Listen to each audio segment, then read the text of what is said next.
Something just happened that Keir Starmer hoped you wouldn't notice. After months of denial, smears, and political posturing, he suddenly flipped. Not because he wanted to, because he had to. What forced the Prime Minister into one of the most humiliating U-turns of his leadership? Why now? And what's he trying to hide? Stay with us, because what you're about to hear goes far beyond politics. It cuts straight to the heart of a scandal that's been buried for far too long. Before we get into it, hit the like button and subscribe to the channel for more. This is a political U-turn that nobody can ignore. Keir Starmer, a man who once dismissed calls for a national inquiry into grooming gangs as a far-right bandwagon, has just been forced into a full-scale statutory investigation. And not because he wanted to, but because pressure, politics, and cold hard facts finally backed him into a corner. And now he's scrambling to save face. In an astonishing turnaround, the Prime Minister has ordered a national statutory inquiry into the grooming gang scandal that has plagued dozens of towns and cities across Britain for decades. This isn't just any review, it's a full-blown, legally binding inquiry with powers to compel witnesses to testify. Think of it like the Post Office Horizon scandal probe, but this time we're dealing with mass child exploitation and an institutional cover-up so deep, it cuts through every layer of the British establishment. Starmer says he made this decision after reading the report from Baroness Louise Casey, the same Casey he had appointed to conduct a national audit earlier this year. According to him, Casey initially saw no need for a national inquiry. But after reviewing the data and cases, even she could no longer ignore the scale of the abuse and the consistent failure to act. Starmer says he's read every word of her report. And just like that, he's flipped. He's now accepted a recommendation for a full inquiry under the Inquiries Act 2005, which means legal protections, forced testimonies, and public accountability. But the timing of this announcement, that's where things get interesting. Just days before this U-turn, the Conservatives had scheduled a vote in Parliament pushing for exactly this kind of inquiry. Reform UK had already made it a manifesto promise. Public pressure, driven by survivors, whistleblowers and campaigners, had been mounting for months. And now, Starmer's reversal doesn't look like leadership. It looks like panic. Tory MP Kemi Badenoch slammed the Prime Minister, saying he doesn't know what he thinks, until an official report tells him what to believe. She also pointed out this is just the latest in a series of reversals. From winter fuel payments to defining what a woman is, Starmer has repeatedly stumbled until someone else made the decision for him. Her message? It's about time he recognised he made a mistake and apologised for 6 wasted months. Shadow Home Secretary Chris Philp went even further, accusing Starmer of smearing campaigners and then copying their demands once his hand was forced. He said, "Those in authority deliberately covered up the systematic rape of thousands of girls. They thought race relations were more important than protecting young girls." It's a damning assessment, and Philp wasn't alone. Nigel Farage didn't hold back either. He welcomed the U-turn, but made it clear this isn't about goodwill, it's about political survival. This cannot be a whitewash, Farage warned.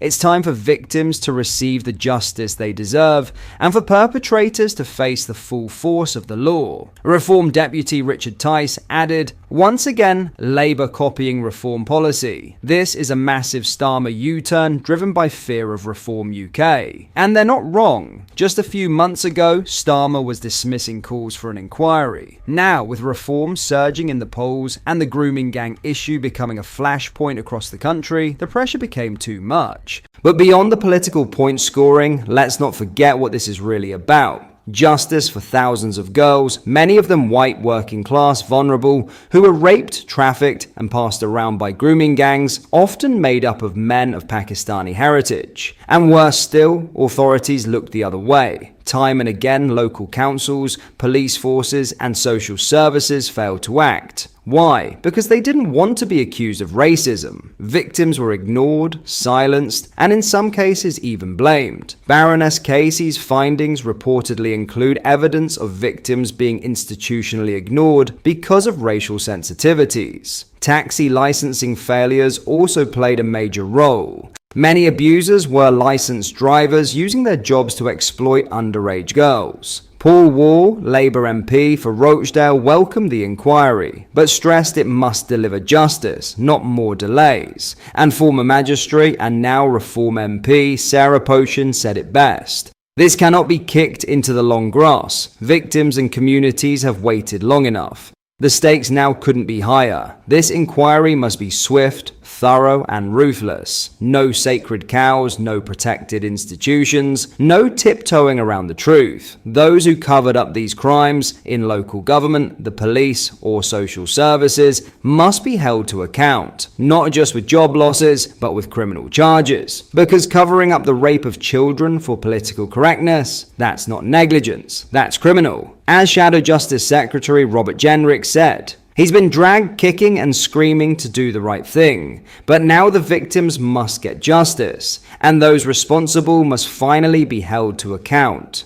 So yes, Keir Starmer has finally done the right thing, but don't praise him for it. He didn't lead. He followed. He reversed himself only when he ran out of options. This wasn't courage, it was damage control. And the victims, they've waited long enough. Now the country must watch closely and make sure this doesn't become yet another slow-motion whitewash. Justice must come, and it must come fast. In other news, Sir Keir Starmer's Brexit reset deal with the EU could risk being undercut by France following reports that Paris could block Britain from getting in on a European defence programme. France is said to be shutting out competitive British firms from accessing the European Defence Industry Programme, EDIP, effectively barring the UK from a multi-billion-pound market. French diplomats have insisted the program should only include EU, Norwegian and Ukrainian firms, while President Emmanuel Macron has long pushed for EU-only defence spending. Not even a month ago, we solemnly declared the turning of pages and opening of new chapters in our relationship with the UK, an EU diplomat told The Telegraph. Yet at the first occasion to turn those words into action, we have slammed the book shut. In the past, Starmer has pushed for Britain to be treated like an EU member on defence, but a Brussels diplomat said back in March, while Macron is playing nice with Starmer in front of the cameras, he's actively working to shut the UK out of the EU's defence spending plans.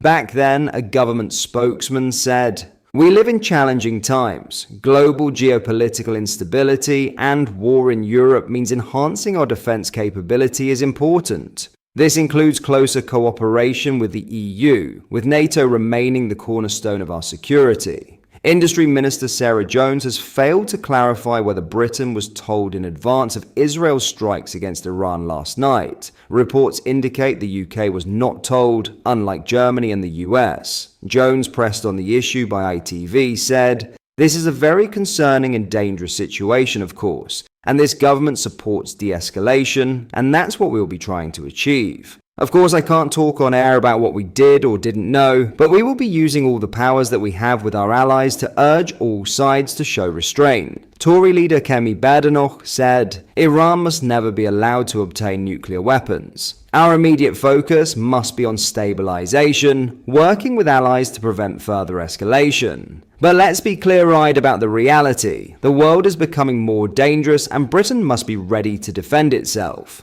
Shadow Foreign Secretary Priti Patel says, "We are watching closely developments in the Middle East and urge all sides to work towards a de-escalation of tensions. The world is an increasingly dangerous place with significant threats to our national interests, security and defense. We must use our influence and diplomacy to work closely with all of our allies in the region and beyond to resolve conflicts and deliver peace and stability in the Middle East." David Lammy has cancelled a planned trip to the US on Friday for talks with his counterpart Marco Rubio over Russia following tonight's chaos in the Middle East. Britain will not be moving to protect Israel from a barrage of Iranian drones following last night's strikes, The Times reports. UK defence sources have told the newspaper there are no plans to help defend the Jewish state as Iran hits back following last night's strikes. But at the same time, staunch British ally Jordan has been intercepting Tehran's missiles and drones, which entered its own airspace on Friday morning. This is a developing story.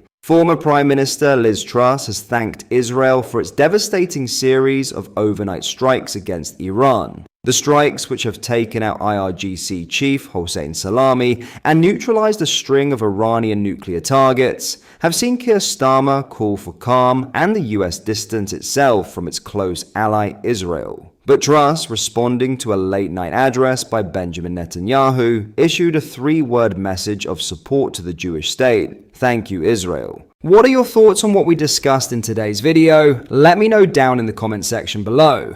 If you have not yet already, make sure you do drop a like on this video and subscribe to the channel for more British content. Thank you, take care, goodbye.